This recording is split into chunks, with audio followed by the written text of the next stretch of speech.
तो कभी कभी हमारा इंतजार थोड़ा लंबा जरूर होता है, लेकिन जब उसका परिणाम निकल कर आता है तो वह बेहद ही शानदार और हमारे लंबे समय की सुरक्षा के लिए उपयोगी होता है। और हम लोग पिछले कुछ सालों से जिस चीज का इंतजार बेसब्री से कर रहे थे, अब वह घड़ी फाइनली आ चुकी है। जी हां दोस्तों, हम बात कर रहे हैं भारत के द्वारा फाइटर जेट खरीदने की फाइनलाइज हो रही डील को लेकर, जो कि पिछले कुछ महीनों की तो बात छोड़िए, पिछले कुछ सालों से ही बातचीत की एक ऐसी डोर में लटक चुकी थी जिसमें यह फैसला नहीं हो पा रहा था कि आखिरकार भारत कौन सा फाइटर जेट और किस देश से खरीदें। लेकिन दोस्तों, आपको जानकर खुशी होगी कि भारत ने अपने पुराने सहयोगी फ्रांस से फाइटर जेट खरीदने का अंतिम फैसला ले लिया और खबर निकलकर आ रही है कि करीब 64,000 करोड़ रुपए में 26 राफेल मरीन फाइटर जेट की खरीद को इंडियन गवर्नमेंट की तरफ से फाइनल कर दिया गया है। जी हां, इसमें बहुत ज्यादा सोचने वाली बात नहीं है, बल्कि यह बात सच है कि अब गवर्नमेंट की तरफ से 26 राफेल के खरीद की डील को अंतिम रूप दे दिया गया है। और यह बात भी सामने आ चुकी है कि इस फाइटर जेट की खास बात क्या है और यह भारतीय सेना को कब सौंपे जाएंगे, और साथ ही आखिरकार इन फाइटर जेट का उपयोग कहां किया जाएगा। फिलहाल पूरी डेवलपमेंट को इस वीडियो में हम आपको आसान शब्दों में समझाने वाले हैं, लेकिन सालों से लटकी डील अब फाइनल हो चुकी है। उसके लिए आगे बढ़ने से पहले इस वीडियो को लाइक करके चैनल को सब्सक्राइब जरूर कर लीजिए, क्योंकि यह आपके लिए तो 1 सेकंड का काम है, लेकिन इससे हमारी काफी बड़ी मदद होती है। देखिए, आज हम लोग देख रहे हैं कि भारत ने करीब 63 या 64,000 करोड़ रुपए के बीच में 26 राफेल मरीन फाइटर जेट खरीदने की डील को फाइनलाइज कर लिया है। लेकिन इसे खरीदना बड़ी बात नहीं है, बल्कि बड़ी बात यह है कि इसे खरीदने का फैसला आखिरकार भारत ने क्यों लिया, जबकि यही फ्रांस इस राफेल फाइटर जेट की दोगुनी कीमत भारत से वसूलने की कोशिश कर रहा था।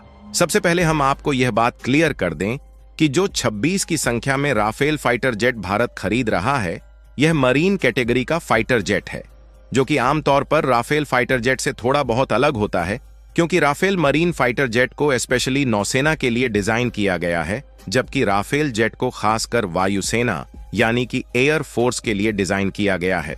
इन दोनों फाइटर जेट को कहीं भी यूज किया जा सकता है, लेकिन जहां के लिए जिनको बनाया गया है वहां के लिए यह बेस्ट परफॉर्मेंस देने में कैपेबल है। फिलहाल जब बात की जाए कि भारत आखिरकार राफेल मरीन फाइटर जेट को क्यों खरीद रहा है, तो इसके लिए आपको बता दें कि भारत की नौसेना के पास 2 बड़े बड़े जहाज हैं जिन्हें हम एयरक्राफ्ट कैरियर कहते हैं। पहला है INS विक्रांत, जिसे हमने खुद बनाया है, और दूसरा है INS विक्रमादित्य, जिसे रूस से लिया गया है। इन जहाजों पर फाइटर जेट्स उड़ते हैं जो समुद्र में दुश्मनों से लड़ने के लिए जरूरी हैं। अभी इंडियन नेवी के पास MiG-29 के जेट्स हैं, लेकिन ये पुराने हो गए हैं। जैसे कि तुम्हारी पुरानी बाइक जो बार बार खराब होती है और हर बार मैकेनिक के पास ले जाना पड़ता है, ठीक उसी तरह धीरे धीरे इनका हाल होता जा रहा है। और यह बात 2017 की है, जब नौसेना ने भारत सरकार से कहा कि हमें कुछ तगड़ा चाहिए जो समुद्र में हमारी ताकत बढ़ाए। अब यह ढूंढने का काम शुरू हुआ जैसे कोई शादी के लिए लड़का लड़की ढूंढ रहा हो, क्योंकि हर चीज परखनी थी और टेस्ट करना था। भारत ने दुनिया की तरफ देखा और 2 बड़े खिलाड़ी सामने आए, फ्रांस का राफेल मरीन और अमेरिका का बोइंग FA-18 सुपर हॉर्नेट। ये दोनों जेट्स ऐसे थे जैसे 2 सुपर हीरो, जिसमें से मुश्किल हो रहा था कि आखिरकार किसे चुना जाए। तो फ्रांस ने अपने राफेल को बेचने के लिए बोला कि देखो, मैं तो पहले से तुम्हारी वायुसेना के साथ काम कर रहा हूं, मुझे तुम्हारा मौसम, तुम्हारी सड़कें सब पता है, समुद्र में भी मैं तुम्हारे लिए बेस्ट फाइटर जेट तैयार कर पाऊंगा। वही सुपर हॉर्नेट बेचने के पक्ष में अमेरिका ने बोला कि मेरा तो फाइटर जेट हॉलीवुड मूवीज में भी दिखा है, जो कि भारी भरकम हथियार उठा सकता है और लंबे समय तक उड़ सकता है। भारत ने भी कहा, चलिए ठीक है, जब तुम दोनों अपने आप में बेस्ट हो तो आओ हमारे गोवा में रनवे पर टेस्ट करके दिखाओ, तभी हम सोचेंगे कि किसे सेलेक्ट करना है।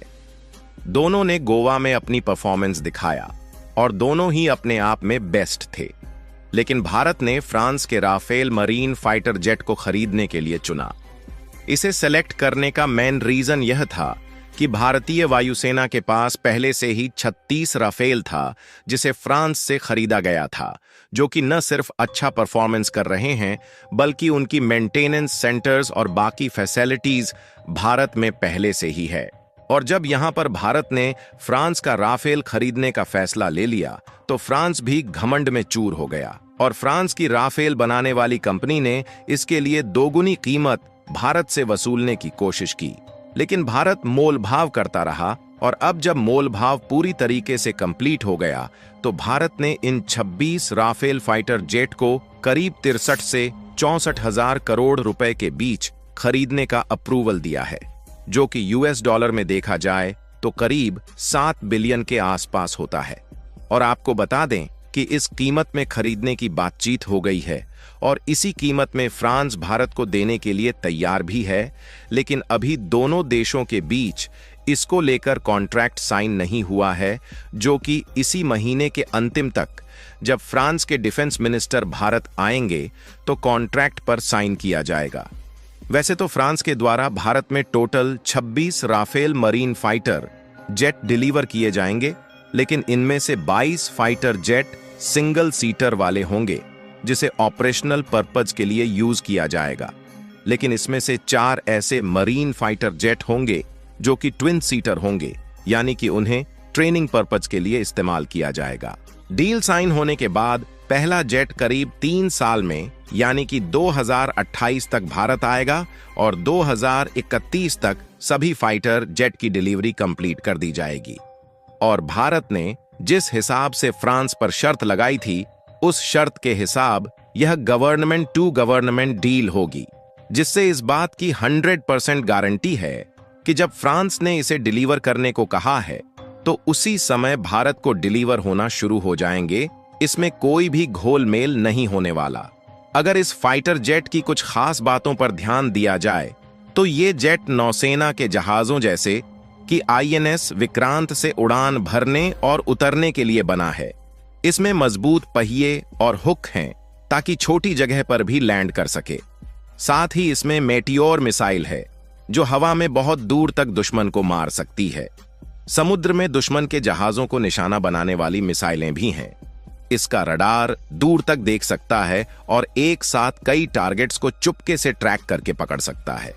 बारिश, तूफान या रात में भी ये जेट उड़ सकता है, क्योंकि इसके सेंसर रात में भी साफ साफ देखते हैं। ये विमान air defence, strike missions, reconnaissance और एंटी शिप ऑपरेशनों के लिए इस्तेमाल होंगे, यानी कि ये जेट समुद्र में हमारी ताकत को और मजबूत करेंगे। हवा में दुश्मन से लड़ने और हमला करने में ये बहुत काम आएंगे। साथ ही हिंद महासागर में चीन के नौसेना की हरकतें जो बढ़ रही हैं, हमें अपनी ताकत को इसी तरीके से बढ़ाकर उन्हें काउंटर करना है। कुल मिलाकर भारत ने राफेल मरीन इसलिए चुना क्योंकि ये सबसे अच्छा, सबसे तेज और हमारे लिए सबसे सही था। थोड़ा टाइम लगा, थोड़ा मोलभाव हुआ, लेकिन आखिर में डील पक्की हो गई।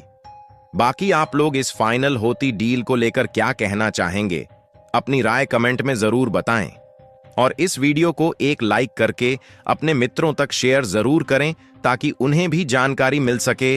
इसी तरह और भी नॉलेजेबल वीडियो देखने के लिए चैनल को सब्सक्राइब करके बेल आइकन को ऑल पर जरूर सेलेक्ट करें। जय श्री राम।